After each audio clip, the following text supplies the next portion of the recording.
What if playing the harp felt easier, the way you thought it would be, not because you practiced more, but because you finally understood what was getting in your way? I'm Anne Sullivan, and welcome to Practicing Harp Happiness. Here, we tackle the real challenges harpists struggle with: the sticky passages, the tricky fingerings, prepping for performance, and all the ingredients that go into making music sound the way you want it to. I've studied with world-class harpists, taught at a top conservatory for 20 years, and I love playing the harp. But what I love just as much is breaking down the real challenges harpists face and turning them into clear step-by-step solutions, the same ones I teach my students and use myself. So if you're ready to play the music you love with more confidence, clarity, and joy, you're in the right place. So let's get started. Welcome to the show. Well, spring is finally setting in where I live. You might be weeks ahead of me or behind me or in a totally different hemisphere, but in the spirit of sharing what's on my mind and what's happening in my world, I want to talk about spring today, particularly about spring cleaning. Now, naturally, though, I'm not talking about cleaning windows and carpets and closets. I want to talk about spring cleaning your harp life. And when I first decided to focus on spring cleaning for this podcast, I didn't want to take the easy way out. I mean, it would be so easy to talk about harp care, about changing strings and cleaning your harp, the right products to use, etc. But I wanted to go deeper and look at what matters to your harp playing even more than new strings or harp polish. I want to talk about your playing, your practice, your music. I mean, we all get into a practice routine, and in general, having a routine is a good thing. It helps us stay on track more easily by creating a habit that can be nearly effortless to follow. But those same habits that support our playing can become ineffective when they go from being effortless to being mindless, and sometimes we aren't even aware of it happening. And here's a simple example. Maybe you like to warm up with a particular scale or arpeggio pattern, or perhaps a favorite short piece. There's nothing wrong with that at all, unless you find yourself playing it so automatically that you aren't paying attention to those things we want to watch in a warm-up: our posture, our relaxation, our finger action, and so on. Sure, we're still warming up our fingers, but our focus is really elsewhere. And this is where we can decide to do a little spring cleaning. We can try a different warm-up or rotate between several warm-ups. We could play our warm-up in different keys. Well, there are a million things we could do, but the refresh is the point. So in our spring cleaning planning today, I want to focus on two big objectives. One is refreshing or renewing some of what we're doing, whether it's part of our practice routine or maybe the music we're playing. We just want to spruce things up a bit. The other objective is to simplify, to investigate what's working for us and what isn't, to eliminate extra work so that we can do more of the playing we love. Think of it as decluttering your harp playing. So we're going to start by simplifying, and then we'll get on to the renew and refresh part. And it's going to be fun. I've put a couple links in the show notes, links that might help you follow up in case anything in this spring cleaning episode jogs your mind and you want to do a little bit more work. I've put a link to a blog post from the archives that is called Spring Clean Your Technique, 5 Days to Fresher Fingers. That one's obviously all about spring cleaning your technique. Now, we're going to talk about a lot more than that today, but if that's a thing you want to follow up on, the blog post might give you a couple good ideas. And then there's a 5-day guide to understanding music at a deeper level. I call it Playing More Musically, 5 Days of Discovery, and that's a blog post as well. And you'll find that link, along with the link to the other post, in the show notes. As a reminder, if the show notes don't show up for you in your podcast app, wherever you're listening, you can always go to Harp Mastery, click on the podcast. This is episode 255, and you can just look for that latest episode. It should be right at the top of the list, and you can find the show notes with all the links there. I remember a while back, I used to love to watch the house cleaning shows on television. I don't know why. They seem kind of silly to me now, but I was really into watching these people who had a lot of stuff they needed to get rid of, bring in professional help so that they could totally declutter their house and their life. So, you would see this big messy thing at the beginning of the show, and by the end of the show, there would be, it would be model showroom kind of ready, right? Right for a model house. It would be just beautiful and perfect. And you think, how wonderful. Of course, it didn't always reflect the way people were going to live in the house, because we don't live in model houses, at least not most of us. We've got stuff and we have to deal with it. So I realized that these things weren't real. And I also realized they didn't happen in a 1-hour program. They happened over weeks. But there still were some core ideas there that were really helpful. And I always loved the part where they were helping somebody clean a room and they put out 3 bins. And it was, okay, this is what we're going to keep. This is what we're going to give away. And this is what we're going to throw away. So we're going to start our spring cleaning, at least this simplified portion of our spring cleaning, with 3 categories that are just a little bit similar. They're not quite keep, give away, or throw away, but they're not unrelated. And these are the 3 categories that I want you to think of. We're going to be doing less, we're going to be doing more, and there are things we're going to ditch. So there are some things we want to do less of. These are the things that keep us stuck, keep us from moving ahead. There are things we want to do more of, the things that actually move the needle for us. And there are some things we just actually want to ditch altogether. Now, the ditching category, that might be sort of a fun one for you to think of. It's like, if I could just get rid of all those measures with the pedal changes in them, I could ditch those. But that's not what we're talking about. And I knew you really knew that. But we will find some things that we really do need to ditch. But let's start by looking at the things that we could do less of. As I said, these are the things that keep us stuck. And these often fall in the category of good habits, things that were really working for us that just aren't working for us anymore. So we need to do a little bit less of them. It doesn't mean we're going to give them up entirely, but it means we need to rethink what we're doing. And I mentioned the first one just a moment ago when we started the podcast, and that's sticking to a routine too long. As I said before, there are some times when routine is what actually helps us. It sort of greases the skids and we can get right into practice and know we're doing the right stuff, and that's really helpful. But there are some times when the routine just becomes rote, when it's just not invested with the energy that we really want to be bringing to our harp playing.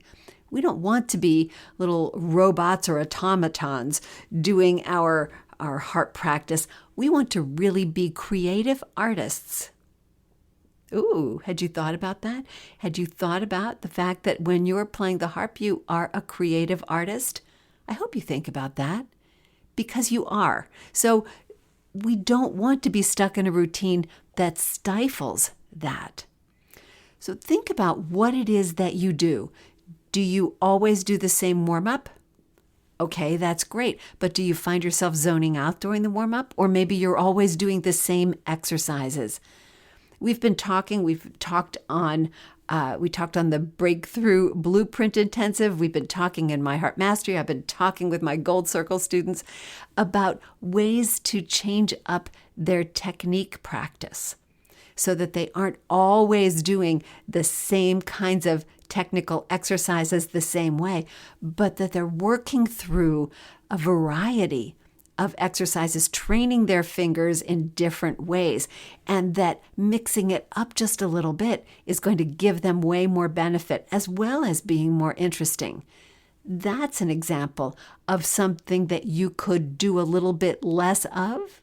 It also comes into that renew and refresh category, right? There's quite a bit of overlap here.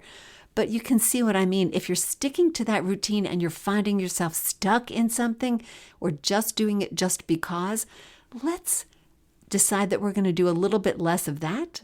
And we're going to shake things up a little bit. And we can talk more about that as we talk about the renewing aspect of this. So that's something we want to do a little bit less of. Here's something else, and this may be a challenge for you. I want you to think about doing less repetition in your practice. Now, I know that we have to do repetition, but you've heard me talk before, and maybe I'm repeating myself, but you've heard me talk before that repetition without focus isn't really as valuable as we need it to be and we want it to be. And here's where I want you to really focus on it today. So think about when you were at the beginning of your harp journey. Maybe you still feel like you're there. Maybe it was years ago. There were some things that you had to do. You had to do a lot of repetition, maybe a lot of hands separately playing before you could put it hands together. You had to do that because that was where you were in terms of your development. But maybe you don't have to be doing it the same way right now. You've come a long way. Your fingers know more. You can read more. You can move faster. So I don't want you to stick with the habit of I have to play this many times hands separately before I can put it hands together if you don't really need to do that.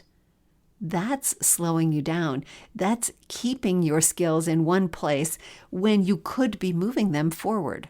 They're ready for you to move them forward, but you haven't taken that plunge yet. So there are two different ways to look at ways to do less repetition. One is if you find you're doing repetition that's just rote, you're just moving those practice beads over, right? I did it once, I did it twice, I did it 3 times, without thinking about what you're doing in that repetition. I'm trying to create this phrase. I'm working on dynamics. I want to make sure my fingers are clean, whatever that focus happens to be. If you're not putting the focus on the repetition, then we didn't need that repetition. We can certainly do less of that. Fewer focused repetitions are going to give you more benefit for sure than a lot of half paying attention repetitions. And then part 2 of the repetition thing, maybe you don't need to do so many because you're actually better than you think. You're not giving yourself enough credit for the work you've already done. You might not need to do so much. And I would urge you to experiment and see if you can do less. And here's the third thing that I would suggest you might want to do less of. I realize that this doesn't apply to everyone, but if it applies to you, you're going to know it. What I'd like to suggest is that you spend less time making it right when you could be making it music. You might be spending a lot of time trying to get every single thing correct, figuring that once it's correct, you can make it musical. But that's really not the way music works. It doesn't have to be right first. You need to work at the music and all the nitty-gritty of actually making the music at the same time. So you don't want to be doing just practice just to make it correct.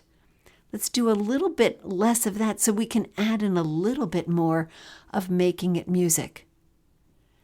I realize that can be tricky. It can be tricky for some people because you're really invested in making it right. And there's nothing that says we don't want it to be right. We do. We know that. But the music doesn't have to wait for that.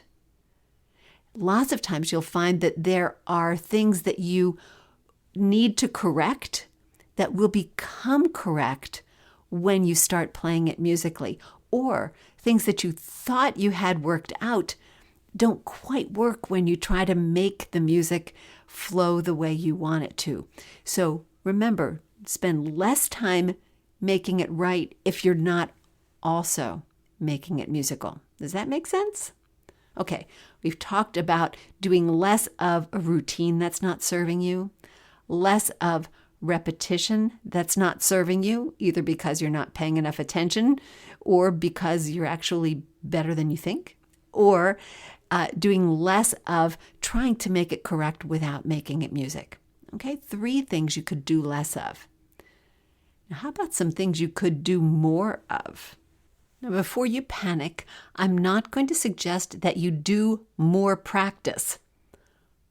Although, if you're not doing enough practice and you know that, for instance, if you're not practicing regularly enough to actually make progress, if it feels like you're always starting from 0 when you get back to the harp, then you probably should do more practice.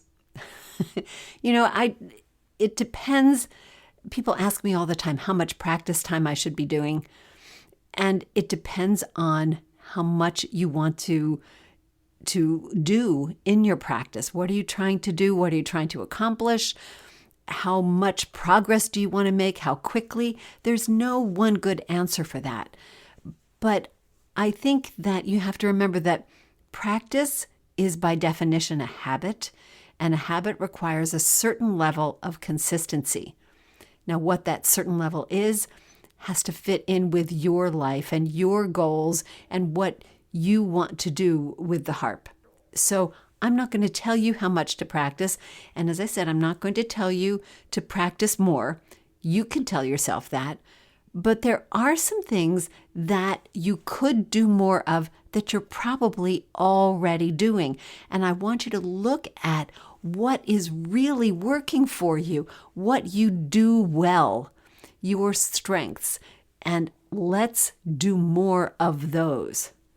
For instance, in your practice, you might have something that's really working well for you. Maybe it's your practice schedule. Well, good. Keep sticking to it. I like that. Maybe it's your practice plan. Maybe it's working with your practice journal. Maybe it's the inclusion of technical work in your practice every day. Maybe it's a review habit. Any of those things that you're doing that is really working for you, let's not discount that. Let's use that. Let's do more of that because that's working. I don't want you to say, well, I've been doing a lot of review and that's really good, but I think I should be doing more of this other thing, so I'm not going to do as much review. I would suggest instead, let's keep the review where it is, but let's find another way to add in this other thing that you want to add into it. If something is working well for you, don't discard it just to bring something else in.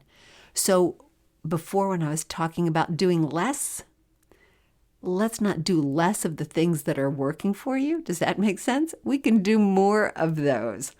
All right, enough said. If it's working for you, do more. Second thing I want you to consider doing more of is doing more of what you need. Aha, now I'm speaking to you. I know most of us are all, yes, I need to do more of this. We're very driven. We really want to get in there and we want to get this thing figured out. So doing more of what you need might feel really good for you. And that's okay. I like that. So what is it that you need? Do you need to strengthen a skill? Do you need to build a new habit?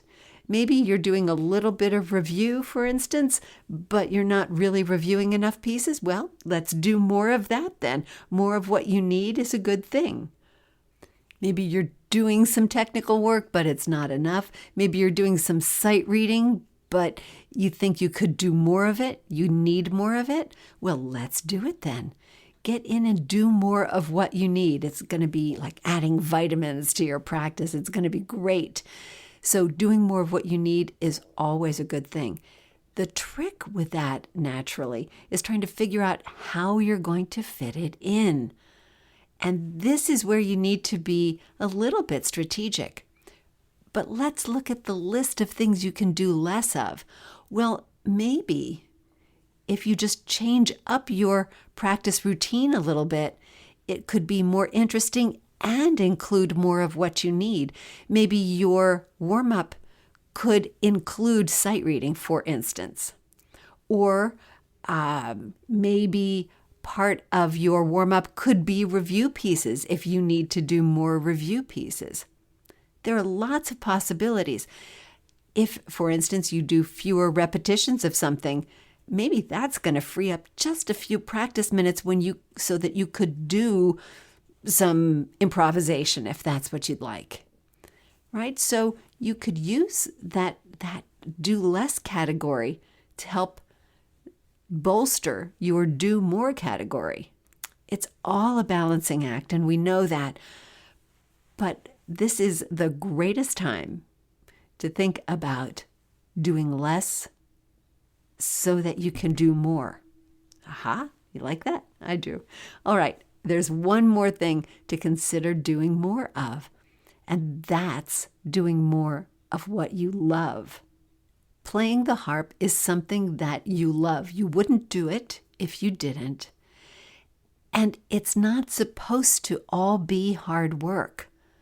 We're supposed to do the stuff that we enjoy. We're supposed to do the stuff that feeds our soul and feeds our creative desires and impulses. We need to do more of what we love. It's going to keep us connected to the harp. It's going to keep us moving forward. So maybe that's just remembering to play instead of just practice. Playing the harp, your daily practice of playing the harp shouldn't all be about fixing things and drilling down and finding mistakes and self-correction. It should be about playing music that you love. Exploring new music, getting some of that music out of the pile. We all have those piles. Music that you bought that you think you wanted to play someday and you just haven't gotten to it yet. Well, give yourself some time, maybe not every day, but maybe every week, or maybe even more often, maybe not quite so often, but just to sit down and play for the fun of it without worrying about, oops, missed a note, oh, my technique's not right, any of those things. Just time to sit down and love playing the harp. That's what it's there for. That's why you started. That's why we all started, because we knew that we wanted to do it. And so those are the three categories of doing more. These are the things that will really fuel your playing for you. And that's doing more of what's already working. That stuff you're doing well, let's do more of it. Doing more of what you need. Whatever it is that you think you need to help move your playing forward, you could do more of that. And that will move the needle for sure, right? And then do more of what you love. That energy, that spark that is within us needs that kind of fueling. We need to fan the flames all the time so that we stay just as motivated, just as inspired, just as desirous of playing the harp as we were when we started. So, doing less, doing more. Now we get to the fun category. Let's talk about some things we can ditch. Now, maybe this one won't be so much fun for you. This is fun for me. I love throwing things out. I'm the kind of person that, give me a cluttered room and I'm all about just getting rid of stuff. My husband is the total opposite. He's all about keeping stuff. So between the two of us, we generally manage to keep what we need. And that works out fine. But I love getting rid of stuff. I just want to clear the decks and make everything just simple and just flowing. But maybe you're not that sort. But what we're talking about, or what I want to talk about in terms of ditching, are the attitudes, perhaps, that really detract from the happiness that we can have in our playing, the things that really get in our way. And they're not so easy to ditch. One of them is this. I think we need to ditch the idea that we can do it all. Remember, you can't do everything you want to do in your practice every day. You can't fit in technique and sight reading and improvisation and memorization and these pieces and review pieces and the new thing. And we can't do everything every day. We're going to have to think a little bit longer term.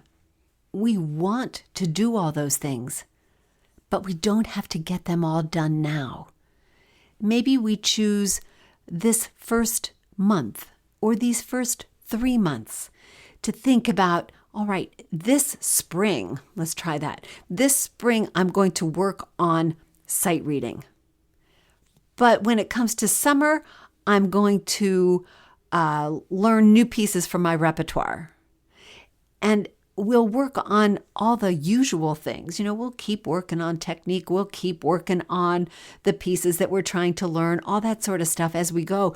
But the big focus things that we want to accomplish, we can work on seasonally, or we can work on month by month or week by week, but we don't have to do everything every day. Don't try to do it all because it won't work. Okay, next thing to ditch. It's really time to ditch our perfectionism. That does not serve us. It's time to just put that aside and realize that music isn't about being perfect. Music is something that happens in the moment, and because it happens in the moment, it's going to have the unexpected. Maybe we stop calling them mistakes. They're just unexpected things, little surprises, things that haven't ever happened before, perhaps. But they don't count against us. They're not something to be embarrassed by or ashamed of. And we need to stop making things perfect. Let's make things beautiful instead. Remember the old Persian carpet thing where those craftsmen from centuries and centuries ago would make their carpets and those beautiful oriental designs so intricate and so elaborate. And they look symmetrical, but the artists making those carpets always added in one little flaw because they felt that perfection would be an insult to their God. So perfection was not allowable. Not even not attainable. It was not allowable. How's that? So that might be something that makes you rethink your idea of perfectionism. But I'd love to see you not be hampered by that anymore. Same thing with the shoulds. I should be doing this. I should be doing that. That kind of goes both with perfectionism and trying to do it all, right? I should. No. Your harp playing isn't about shoulds. It's about wants. I want to do this. I would like to do this. I enjoy doing this. It's not about the shoulds. We don't have those. And if you can get rid of all those things, trying to do it all and trying to be perfect and trying to do what you should do, then maybe we can put your fears to rest as well. Ditching the fears. I know that nerves are there. I know that we want to do things well when we play for other people, but our fear doesn't serve us. There are so many other ways to think about what it is we're doing when we're playing our music for someone else, or when we're thinking about doing something that feels risky with the harp. We can think of it as anticipation or excitement or any number of things. Just the joy of sharing could have that same sort of almost butterfly sort of feeling for you. But we don't have to be afraid. I would love you not to be afraid of anything with your harp playing. You can just get in there and do it. So those are some big things to ditch. Trying to do it all, trying to be perfect, trying to do what you should do, and having fear around your harp playing. Definitely some things to ditch. Now, with all of that, you have probably found some things that would feel like renewal, that would feel refreshing, that would put that polish on your spring cleaning.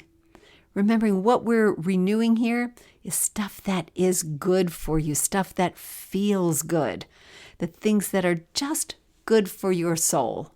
We talked about that when we talked about doing more of what you love, because remember, these categories overlap for sure. But here are some other things that you could do to add some fresh things to your harp playing. You could try some new things. Try some new music. Try building some new skills. Try a different kind of music. How about playing in an ensemble or sharing your music in a new place or a new way? Trying something new, this is a great time to do it. Figure out what might be kind of fun, what you might be interested in. And then if it's something that feels a little bit scary, have a buddy do it with you. You can make some plans. Say, all right, well, I'm going to try some music by this composer, or I'm going to try playing in this harp circle. Would you come with me? Would you do this with me? We could even have a little online challenge with a friend where it's, okay, this week I'm going to play a piece for you. Next week you're going to play a piece for me, or something like that. That could be a lot of fun. Trying something new. Definitely a good time to do this. You could also look out for some new learning opportunities. Try some lessons or coaching. Attend some conferences. We're coming up to the summer season where there's so much going on harp-wise. You can certainly find something. We have the big One Harp World Conference in Toronto. So that's coming up this summer. Lots of things that you could do. So think about participating in something like that.